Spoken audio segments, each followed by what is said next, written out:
사도행전을 읽을 때마다 거기 나오는 성도들이 그렇게 부러울 수가 없습니다. 그들은 하나같이 정말로 기적을 일으키는 성령의 사람들이었습니다.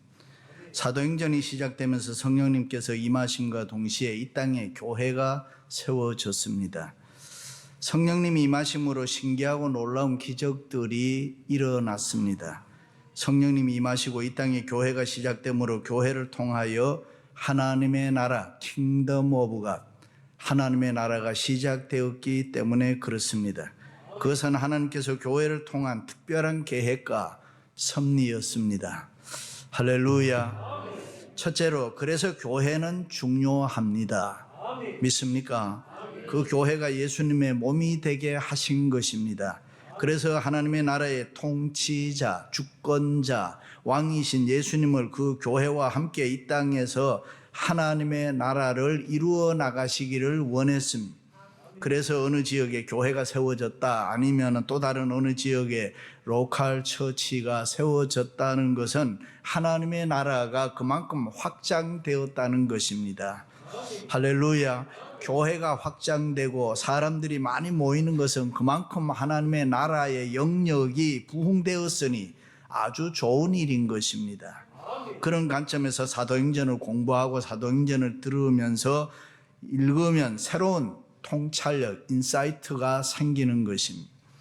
사복음서를 읽어보면 예수님을 여러 관점에서 여러 모양으로 보여주고 있습니다. 하나님의 아들이다, 예수님은 길이다, 진리다, 생명이다, 예수님은 부활이 되시고 소망이 되시고 선한 목자라고 여러 모양으로 말씀하고 있습니다. 그러나 중요한 것은 예수님께서 여러 역할을 감당하지만 반드시 예수님께서 자신이 바로 하나님의 나라라는 것을 보여주는 것입니다. 따라서 예수님이 계신 곳이 하나님의 나라이고, 내가 그 예수님을 믿음으로 영접해서 내가 하나님의 자녀가 되고 예수님과 내가 하나가 되면은 하나님의 나라는 이미 내 안에 임하게 된 줄로 믿습니다. 그러므로 나는 예수님과 함께 교회로서 하나님의 나라의 삶을 오늘도 살아가고 있는 것입니다. 할렐루야. 그런데 안타까운 것은 내가 그것을 경험하지 못할 수가 있습니다. 하나님의 나라의 신령한 은혜와 축복과 능력과 기적을 내가 온전히 경험하지 못하고 이 세상에 휘둘려 살아갈 때가 많습니다. 그러나 초대교회 성도들은 하나님의 나라를 온전히 다 경험하며 살았습니다. 마음속에는 성령의 뜨거운 열기가 가득 차 있었습니다. 그들은 세상 권세 앞에 어떤 일이 있어도 굴복하지 않는 용기가 있었습니다. 그들은 성령님으로 말미암아 무한한 능력과 기적의 소유자들이었다. 그들을 한마디로 표현하면 기적을 일으키는 성령의 사람들이었습니다. 할렐루야. 오늘 말씀은 제9시 기도 시간에 베드로와 요한이 성전에 올라갈세라고 시작하고 있습니다. 성전에 올라가기 위해서는 고린도의 놋새로 만든 큰 문이 있었습니다. 은과 금으로 두껍게 입혀져 있었고 높이가 75피트 그리고 넓이가 60피트나 되는 거대한 문입니다. 메다로 하면 한 23m 높이, 18m 넓이 그런 거죠. 사람들은 원래 이 문을 니카노르 게이트라고 불렀습니다. 성전에 들어가는 유일한 문, 예배를 하기 위해, 제사를 하기 위해, 기도를 하기 위해 들어가는 유일한 문입니다. 그런데 이 문이 너무 아름답고 훌륭하기 때문에 애칭으로 아름다운 문, 뷰티풀 게이트라고, 미문이라고 불렀습니다. 그런데 이 아름다운 문 앞에는 아이러니하게도 안전뱅이, 거지가 쭈그리고 앉아서 구걸하고 있는 것입니다. 그 사람은 태어나면서 또 한 번도 걸어본 적이 없는 40세가량 되는 사람이라고 표현되어 있습니다. 처음에는 구걸하는 일이 부끄러웠겠지만 먹고 살기 위해서 어쩔 수 없었습니다.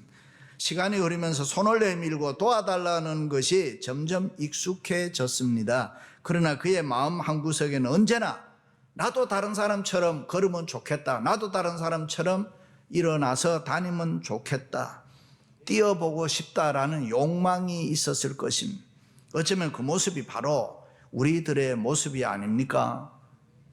예수 믿은 지는 오래되었지만 한 번도 제 발로 걸어보지 못하고 한 번도 뛰어보지 못한 우리들의 신앙생활이 그렇지 않습니까? 그렇게도 능력이 풍성하시고 사랑이 많으신 하나님의 집 교회를 언제나 습관처럼 드나들면서도 아무런 변화와 기적에 대한 기대도 가지고 있지 않지는 않습니까? 성전에 앉아 구걸하는 그 불쌍한 사람처럼 때로는 그저 먹고 사는 한 가지 목적을 위해서 내가 그냥 이 신앙생활을 하고 있지는 않습니까?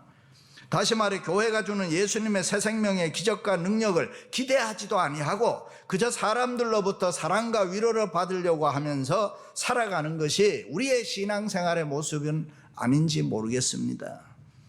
교회를 다니다 보면 때때로 내가 이렇게 믿어서는 예수 믿어서는 안 되는데 좀 더 열심히 믿어야 되는데 내가 좀 더 잘 믿어야 되는데 여러 번 생각했을 겁니다.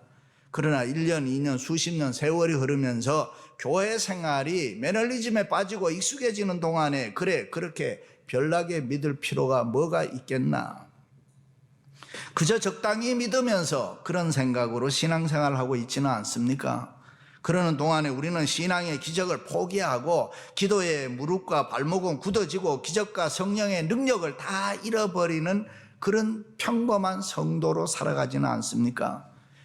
그래서는 안진뱅이가 구걸하는 생활을 오래 하는 동안에 사람들 눈치 보면서 깨만 늘어갔듯이 교회 생활도 잘못하면 세상적인 방법이 늘어나고 사람들 보는 평가와 요령만 생기기가 쉽습니다.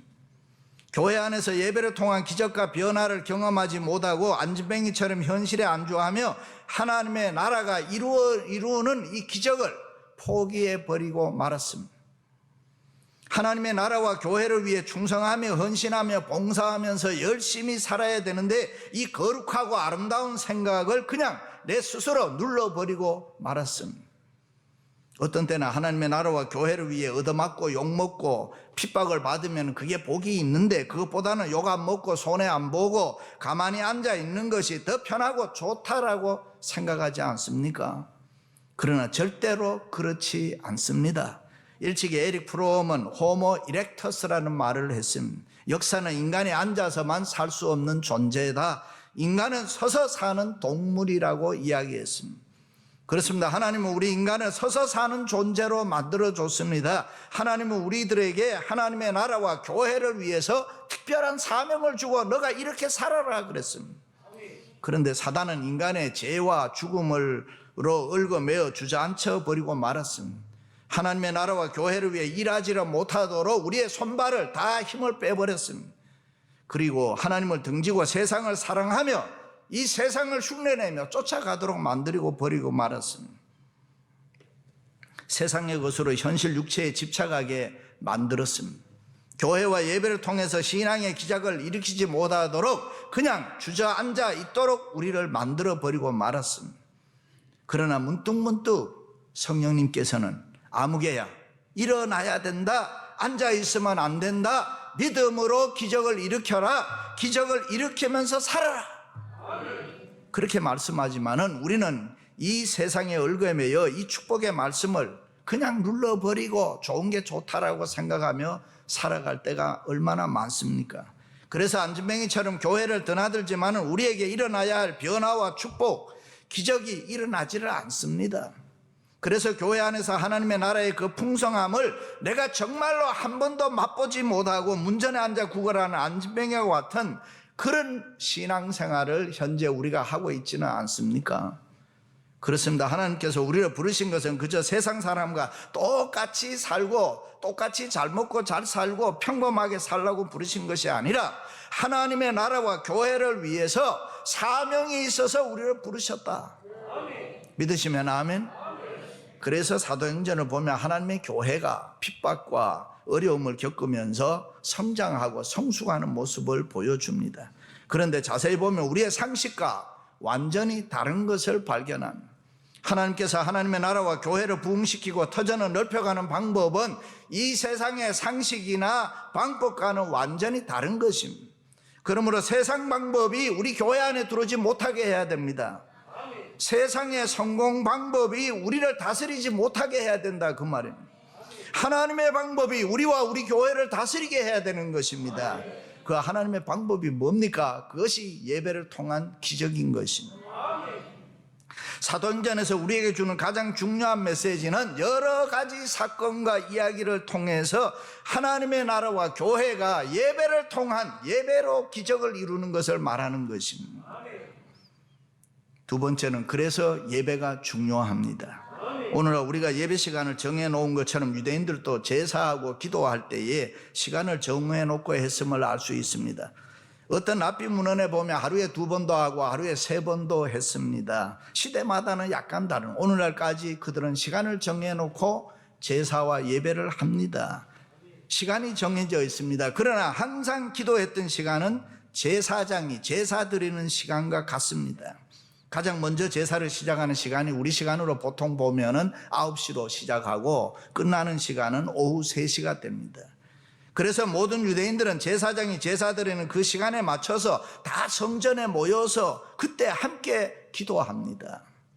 그러므로 우리가 이 정한 시간 모여서 함께 하나님 앞에 예배하고 이렇게 기도하고 찬양하는 것은 대단히 중요한 것입니다. 이민 목회를 하다 보면은 예배 시간을 등한히 분들이 가끔 있습니다. 그래서 우리가 보면은 별로 중요하지 않은 일 때문에 예배를 빼먹고 어디 다른 데를 갑니다. 그러면 안 되는데 왜 그런지 모르겠어요. 예배 시간은 하나님 만나는 시간이기 때문에 너무너무 중요합니다. 그런데 갑자기 생긴 일 때문에 중요한 예배가 항상 뒤로 밀려나지는 않습니까? 골프를 좋아하는 어떤 집사님이 결심을 했어요. 목사님, 이제 저는 주일날 골프 안 가고 교회 예배 드리겠습니다. 목사님이 참 잘했습니다. 그런데 몇 주 잘 나오더니만 어느 주일날 보니까 보이지 않아요. 그래서 전화를 했어요. 집사님 무슨 일이 있습니까? 네, 서울에서 친구가 와서 골프장 갔다 왔습니다. 가만히 생각해 보니까 교회 가서 골프장이 왔다 갔다 하는 것보다는 골프장에 가서 교회가 왔다 갔다 하는 게 나을 것 같아서 골프 갔었습니다. 죄송합니다.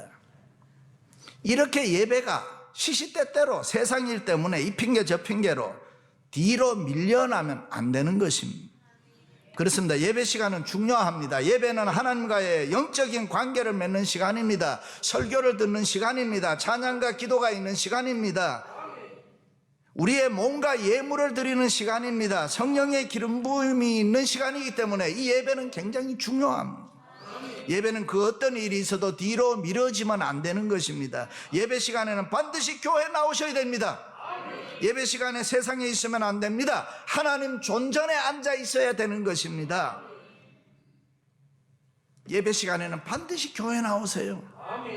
예배 시간에 세상에 있으면 안 되는 것입니다. 어떤 일이 있어도 예배 시간을 기억하세요. 뜻을 정하세요. 마음을 정하세요. 하나님 앞에 집중하세요. 그래야 기적이 일어납니다. 할렐루야.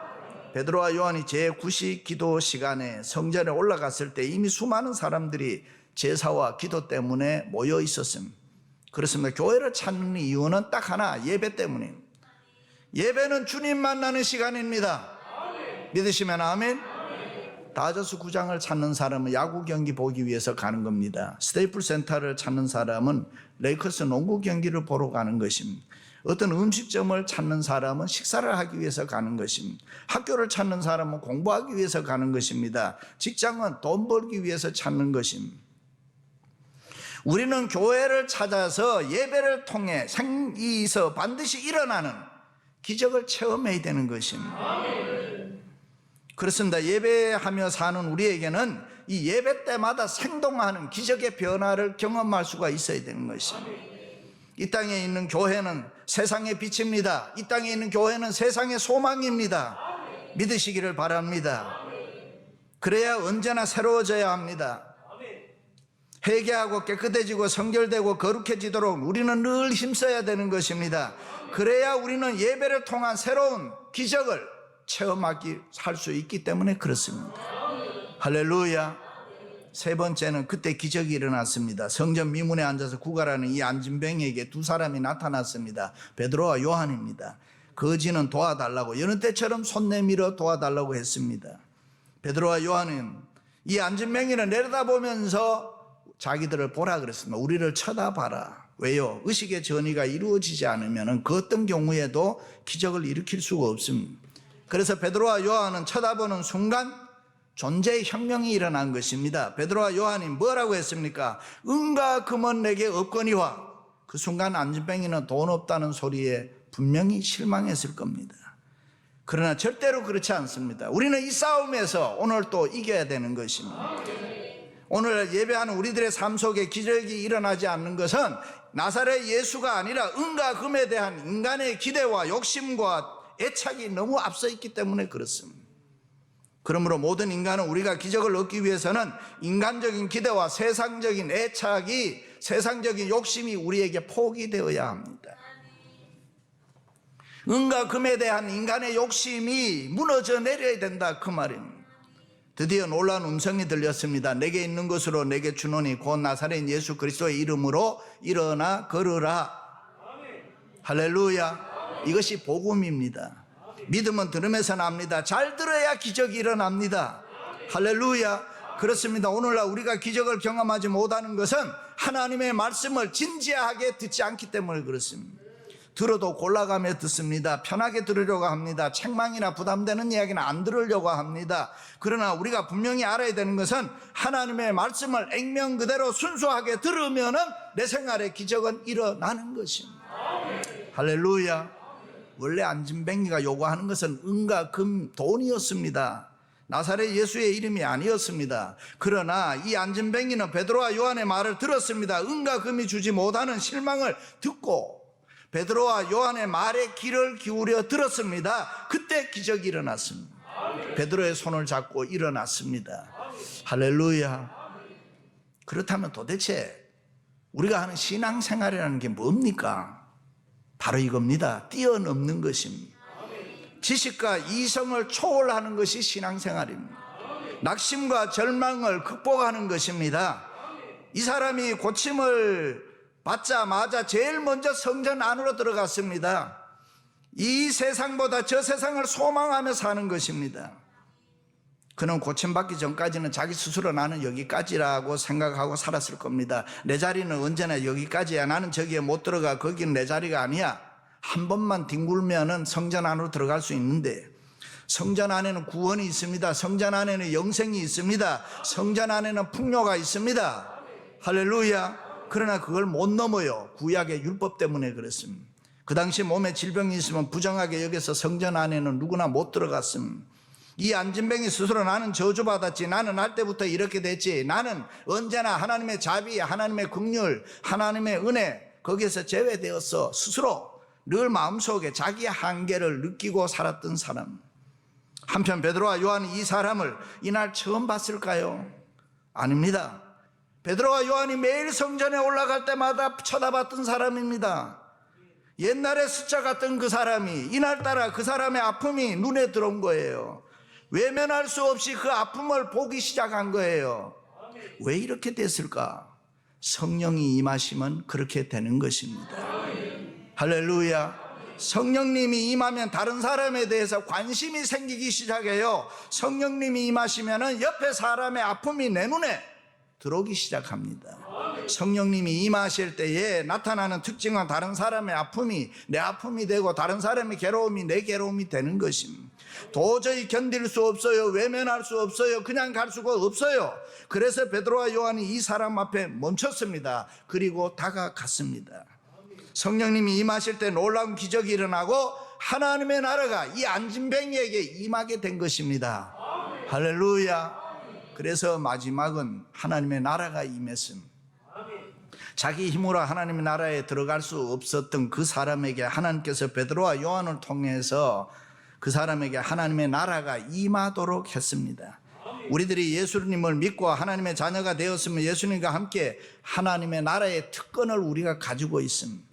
영접하는 자, 곧 그 이름을 믿는 자들에게는 하나님의 자녀가 되는 권세를 주셨으니 믿으시면 아멘. 우리가 어디로 가든지 내가 누구를 만나든지 하나님의 나라의 권세를 가지고 만나시기를 바랍니다. 우리는 보통 사람이 아닙니다. 믿습니까? 그러므로 그 권세로 사람을 향해 축복을 선포하십시오. 하나님의 나라를 확장시켜 나가시기를 바랍니다. 사단의 세계를 제압하시기를 바랍니다. 하나님의 능력과 기적을 보여주면서 우리는 살아야 돼요. 왜냐하면 우리가 머리이신 예수님의 몸이기 때문에 그런 것입니다. 하나님의 나라의 일원이 되었기 때문에 베드로와 요한이 기적을 일으켰던 그 능력은 나사렛 예수 그리스도의 이름인 것입니다. 그 이름이 이미 우리에게도 주어져 있다 그 말이죠. 할렐루야. 그 이름 때문에 안진뱅이는 자기도 모르는 사이에 벌떡 일어났습니다. 은과 금이 주지 못하는 놀라운 삶의 기적이 일어난 것입니다. 안진뱅이는 걸었습니다. 안진뱅이는 뛰었습니다. 문전에 앉아있던 그가 이제 성전 안으로 들어갔습니다. 그리고 하나님을 찬양했습니다. 만족한 삶을 살았습니다. 행복하게 살았습니다. 할렐루야. 그러므로 이제는 서는 기쁨, 걷는 기쁨, 달리는 기쁨, 이런 기적을 경험한 그는 절대로 안진뱅이로 돌아가지 않습니다. 겁내는 어린아이는 절대로 걸으려고 하지를 않습니다. 서지를 않습니다. 기어다니는 것이 편하니까요. 안전하니까. 그러나 한번 걸음마를 해본 아이는 아무리 넘어져도 절대로 기어다니지 않습니다. 걸음을 걸을 수 있는 사람에게는 기어다니는 것이 더 힘드니까요. 우리의 신앙생활도 그렇습니다. 일단 한번 우리가 예수 그리스도에 대한 기적을 맛본 사람은 제발로 한번 일어서서 걸어보고 은혜를 체험한 사람, 주님을 위해 봉사하며 헌신하며 충성하며 말씀대로 순종하면서 이 하나님의 기적을 맛본 사람은 절대로 과거로 돌아가지 않습니다. 기분 나쁘다고 해도 안 가요. 시험 들어도 안 가요. 때로는 육신적으로 피곤하고 물질적으로 희생이 있어도 그가 경험한 기적과 은혜의 자리에서 앞으로 나가면 나아갔지 뒤로 물러서지는 않습니다. 정말 우리가 주님을 만나고 기적을 체험했으면 그렇지 못한 과거의 삶이 부끄러운 것입니다. 허송세월 보낸 것 안타깝게 생각하죠. 그러므로 우리는 이 세상 살아갈 때에 성령의 사람으로 예배 시간에 새롭게 도전해 보시기를 바랍니다. 할렐루야. 반드시 기적이 일어날 줄로 믿습니다. 사랑하는 성도 여러분, 예배를 통해서 기적을 체험할 수 있기를 주님의 이름으로 축원합니다.